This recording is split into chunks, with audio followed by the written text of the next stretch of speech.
IPL 2026 RCB versus Punjab Kings. ಇದು ಪಂಜಾಬ್ ಕಿಂಗ್ಸ್ಗೆ virtual knockout match. ಇವತ್ತಿನ ಪಂದ್ಯ ಪಂಜಾಬ್ ಕಿಂಗ್ಸ್ಗೆ ನಾರ್ಮಲ್ ಮ್ಯಾಚ್ ಅಲ್ಲ. ಇದು ಪಂಜಾಬ್ ಕಿಂಗ್ಸ್ಗೆ ಪ್ಲೇ ಆಫ್ ನಲ್ಲಿ ಬದುಕುಳಿವಿನ ಯುದ್ಧ. ಯಾಕಂದ್ರೆ ಇವತ್ತು ರಾಯಲ್ ಚಾಲೆಂಜರ್ಸ್ ಬೆಂಗಳೂರು ಮತ್ತು Punjab Kings match face to face ಆಡುವಾಗ Royal Challengers Bengaluru team top 2 ಹೋಗ್ಬೋದು, ಅದೇ ಪಂಜಾಬ್ ಕಿಂಗ್ಸ್ ಡೇಂಜರಸ್ ಝೋನ್ ಹೋಗ್ಬೋದು. ಮತ್ತು ನಿಜ ಹೇಳ್ಬೇಕಂದ್ರೆ ಇವತ್ತಿನ ಮ್ಯಾಚ್ ಪಂಜಾಬ್ ಕಿಂಗ್ಸ್ಗೆ ವರ್ಚುವಲ್ ನಾಕ್ಔಟ್ ಮ್ಯಾಚ್. ಯಾಕಂದ್ರೆ ಈ ಸತಿ ಎಲ್ಲರಿಗೂ ಕ್ಲಾರಿಟಿ ಸಿಕ್ಬಿಟ್ಟಿದೆ ಪಂಜಾಬ್ ಕಿಂಗ್ಸ್ ವೀಕ್ನೆಸ್ ಏನಂತ. ಅವರು ಬೇಜಾನ್ ರನ್ಸ್ ಹೊಡಿತಾರೆ ಗುರು, ಅದೇ ರೀತಿ ಬೇಜಾನ್ ರನ್ಸ್ ಹೊಡಿಸ್ಕೊಂತಾರೆ. ಸ್ನೇಹಿತರೆ, ನೀವೊಂದು ಸ್ಟಾಟಿಸ್ಟಿಕ್ಸ್ ನೋಡಿರ್ಬೋದು. ಈ ಸೀಸನ್ ಅಲ್ಲಿ ಪಂಜಾಬ್ ಕಿಂಗ್ಸ್ 200+ ರನ್ಸ್ ಎಷ್ಟೊಂದ್ ಸತಿ ಹೊಡೆದ್ಬಿಟ್ಟಿದೆ. ಅದೇ ರೀತಿ ಬೇರೆ ಟೀಮ್ ಅವ್ರು ಕೂಡ ಇವ್ರ ಮೇಲೆ 200+ ರನ್ಸ್ ಹೊಡೆದಿದ್ದಾರೆ. ಇದೇ ಅವರ ವೀಕ್ನೆಸ್. ಬ್ಯಾಟರ್ಸ್ ಚೆನ್ನಾಗಿ ಸ್ಕೋರ್ ಕೊಡ್ತಿದ್ದಾರೆ, ಆದ್ರೆ ಬೌಲರ್ಸ್ ಇವ್ರನ್ನ ಮುಗಿಸ್ಬಿಡ್ತಿದೆ. ಇದೇ ಅವರ ದೊಡ್ಡ ವೀಕ್ನೆಸ್. ಈಗ ಪ್ಲೇ ಆಫ್ ಶುರು ಆಗೋ ಮುಂಚೆ ಇದೇ ಅವರ ದೊಡ್ಡ ವೀಕ್ನೆಸ್ ಆಗಿ ಅವರು ನಾಕ್ಔಟ್ ಆಗೋ ಚಾನ್ಸಸ್ ಕೂಡ ಜಾಸ್ತಿ ಆಗ್ಬಿಟ್ಟಿದೆ. ಮತ್ತೆ ಇನ್ನೊಂದು ವಿಷಯ ಏನ್ ಗೊತ್ತಾ, ಇವತ್ತಿನ ಮ್ಯಾಚ್ ಅಲ್ಲಿ ಬ್ಯಾಟಿಂಗ್ ಮತ್ತೆ ಬೌಲಿಂಗ್ ಇಂಪಾರ್ಟೆಂಟ್ ಆಗಲ್ಲ. ಈ ಸತಿ ಇಂಪಾರ್ಟೆಂಟ್ ಆಗೋದೇ ಟಾಸ್.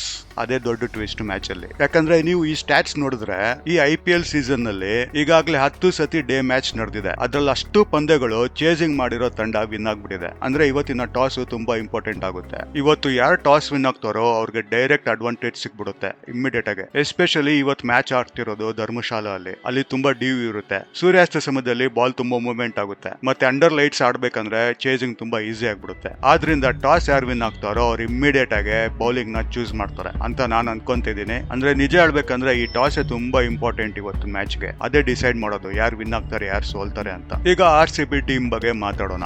RCB ಟೀಮ್ ತುಂಬಾ ಬ್ಯಾಲೆನ್ಸ್ಡ್, ಕಾನ್ಫಿಡೆಂಟ್ ಮತ್ತು ಡೇಂಜರಸ್ ಆಗಿ ಕಾಣಿಸ್ತದೆ. ಮತ್ತು RCB ಟೀಮ್ ನ ದೊಡ್ಡ ಸುಧಾರಣೆ ಏನ್ ಗೊತ್ತಾ, ಅದೇ ಫ್ಲೆಕ್ಸಿಬಿಲಿಟಿ. RCB ಈಗ ಪಂದ್ಯದ ಪರಿಸ್ಥಿತಿ ಅನುಗುಣವಾಗಿ ತಮ್ಮ ತಂತ್ರವನ್ನು ಬದಲಾಯಿಸಬಹುದು.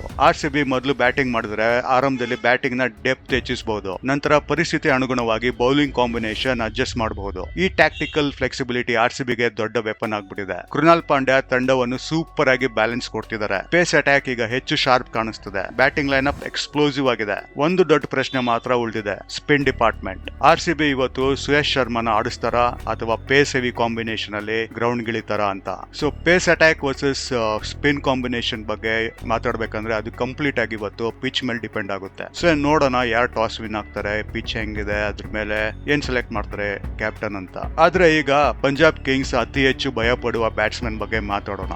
ಅವರೇ ಕಿಂಗ್ ವಿರಾಟ್ ಕೊಹ್ಲಿ. ಧರ್ಮಶಾಲಾ ಕೊಹ್ಲಿಗೆ ಹಿಸ್ಟಾರಿಕಲಿ ಅತ್ಯುತ್ತಮ ವೆನ್ಯೂ. ವಿಶೇಷವಾಗಿ ಚೇಸಿಂಗ್ ಮಾಡ್ಬೇಕಂದ್ರೆ ವಿರಾಟ್ ಕೊಹ್ಲಿ ಬೀಸ್ಟ್ ಮಾಡಲ್ ಬರ್ತಾರೆ. ಅವರು ಪ್ರೆಷರ್ ನ ಪ್ಲೆಜರ್ ಆಗಿ ಕುಕ್ ಮಾಡಿ ತಿನ್ಬಿಡ್ತಾರೆ. ಈಗ ನಮ್ಮ ಅನಾಲಿಸಿಸ್ ನಿಮ್ಗೆ ಇಷ್ಟ ಆಗಿದ್ರೆ ವಿಡಿಯೋನ ಲೈಕ್ ಮಾಡಿ, ಚಾನೆಲ್ ನ ಸಬ್ಸ್ಕ್ರೈಬ್ ಮಾಡಿ, ವಿಡಿಯೋನ ನಿಮ್ ಫ್ರೆಂಡ್ಸ್ ಜೊತೆ ಶೇರ್ ಮಾಡಿ. ಮತ್ತೆ ನಿಮ್ಮ ಅಭಿಪ್ರಾಯ ಕಮೆಂಟ್ಸ್ ನಲ್ಲಿ ಬರೆಯೋದನ್ನ ಮರಿಬೇಡಿ. ಮುಂದಿನ ವಿಡಿಯೋದಲ್ಲಿ ಮತ್ತೆ ಸಿಗೋಣ.